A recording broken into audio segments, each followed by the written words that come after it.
सब तुम्हें पतियावा Mixed by Shivshakti studio Sonpur Jamui. अच्छे जवान यहाँ जरा है गे सब तुम्हें पतियावा सदिया करी के गले पहुनवा गवना लेना लड़ है गे सदिया करी के गले पहुनवा गवना लेना लड़ है गे छुछे जवानिया जर है गे सब तिये पपियावा मर है गे छुछे जवानिया जर है गे सब तिये पपियावा मर है गे देखी के एकर दिमागवा हमारा भीतर से जीवा जर है गे देखी के एकर दिमागवा हमारा भीतर से जीवा जर है गे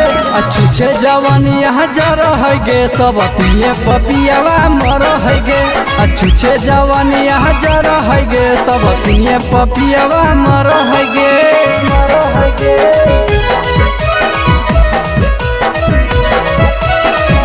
जवान यहाँ जरा है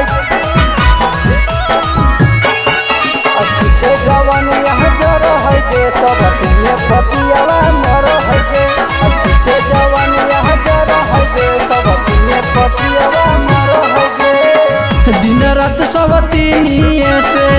कर है प्यार गे हो भाई जवानिया बेकार गे दिन रात सब तिनिए से कर है प्यार गे हो भाई जवानिया बेकार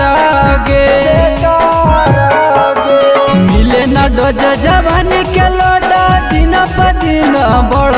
गे मिले न डोज जवान के लोटा दिन बढ़ गे छुछे जवान यहाँ जर है गे सब तिये पपियावा मर है गे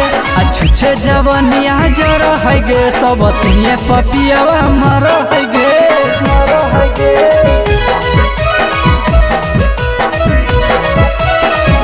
जवान यहाँ जरा है अच्छे जवान यहाँ जरा है गे सब तुम्हें पतियावा मर है गे अच्छे जवान यहाँ जरा है गे सब तुम्हें पतियावा मर है गे कहिया ले मिलते हमारा सजिया के सुख गे कबले अकेले काटिए दुख गे कहिया ले मिलते हमारा सजिया के सुख कबले अकेले काटिए दुख गे सचित बलमुआ है निरदाया तनको न चिंता कर है गे मिथिलेश निवास है निरदाया तनको न चिंता कर है गे छुछे जवानिया सब तिये पपियावा मर है गे